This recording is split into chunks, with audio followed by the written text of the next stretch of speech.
What's up, y'all? Welcome back to another video. In this video, I think this may be the most exciting and most intriguing Detroit Lions news we have done yet. There's some really interesting stuff. You can tell by the thumbnail and the title. So yeah, be excited. Let's get it started.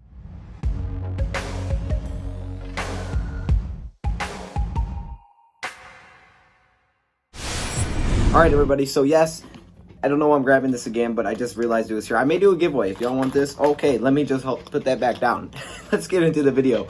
Basically, we have a lot of intriguing stories to talk about, and the last couple have been, just simply Lions news.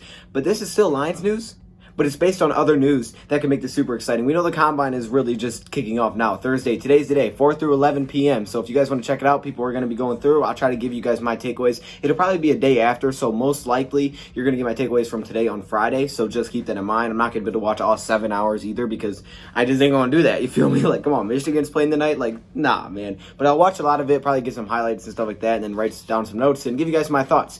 I don't really want to put it out super late, so I'll probably wait till tomorrow at some point to put it out. But anyways, we have a lot of interesting stuff to talk about because Ron Rivera made it interesting. So the first story we're going to be talking about today, hold up, let me just turn something off.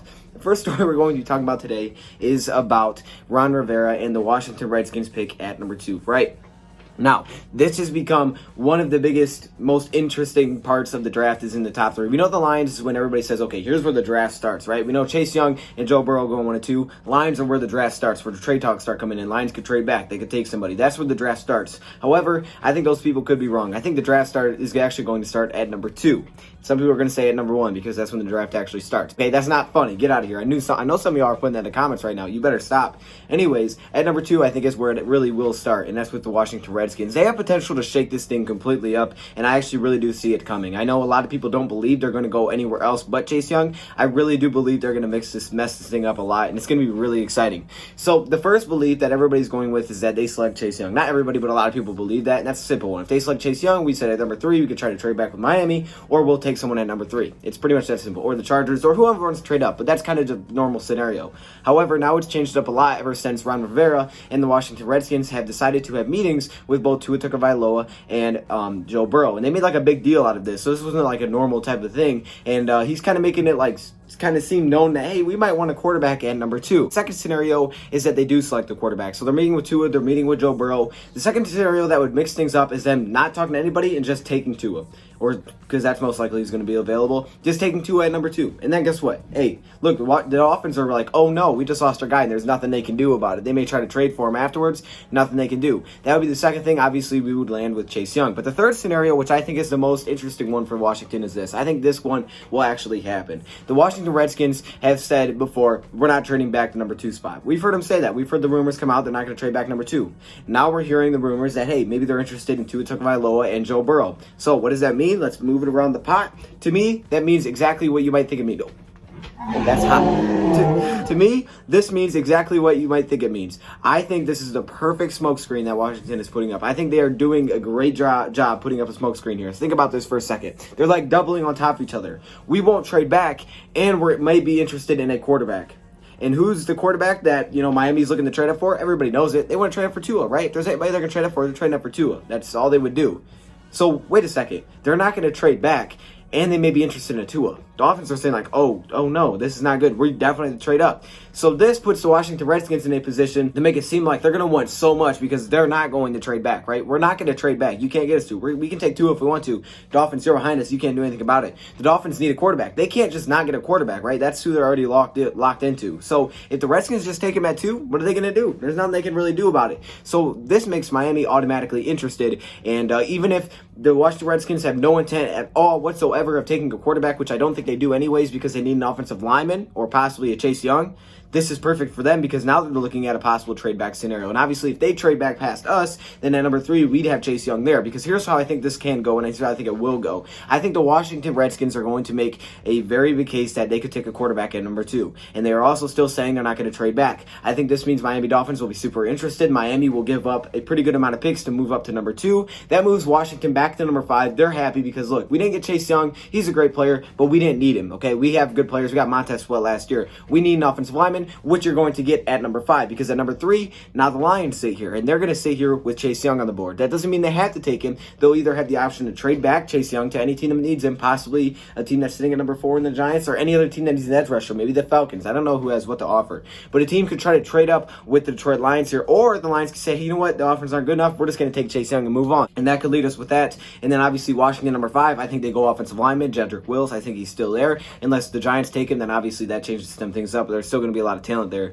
Maybe possibly look out for Jeffrey Okudah to the Washington Redskins if he's still there, because they're going to lose Josh Norman. So there's a lot of things that go into this, but I think it's way more complex than just they're taking Chase Young and Joe Burrow's going number 1. I still believe Joe Burrow's going number 1. I don't think anything's going to happen there. We may hear like some weird rumors. I don't think anything's going on. But I think at number 2, don't be surprised if Washington Redskins moves that pick on draft night. They may not, but I'm just saying I think it could happen, and I think they're setting up a really good smokescreen. I'm not saying it will happen. Obviously, I have no idea. None of us have any idea, but that's what I think could happen. So just keep your eye out for that. So I thought I'd point that out because that's going to make everything really, really interesting. So the draft could be starting at number 2.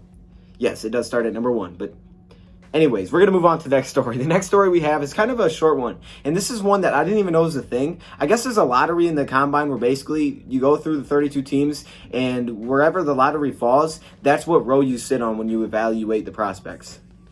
What? I didn't know this was a thing. Am I the only one that didn't know this was a thing? Basically, let's give you an example here. The lottery. You know the NBA lottery where they put like the half of the worst teams in there and they put the lottery and they're like, oh, here's where you pick. Okay, well, for the NFL and the Combine, they do a lottery to see where you sit. Yeah, where you sit. I'm guessing is based on how bad you are, but where you sit to see, for example, the 40-yard dash. The Lions are in row 7 based on the lottery. So the Lions will sit in row 7 watching the 40-yard dash. I didn't know that was a thing. I'm probably dumb for not knowing that. I didn't even know that was a thing. But hey, I thought I'd give you guys that news. Maybe you learned something. I don't know.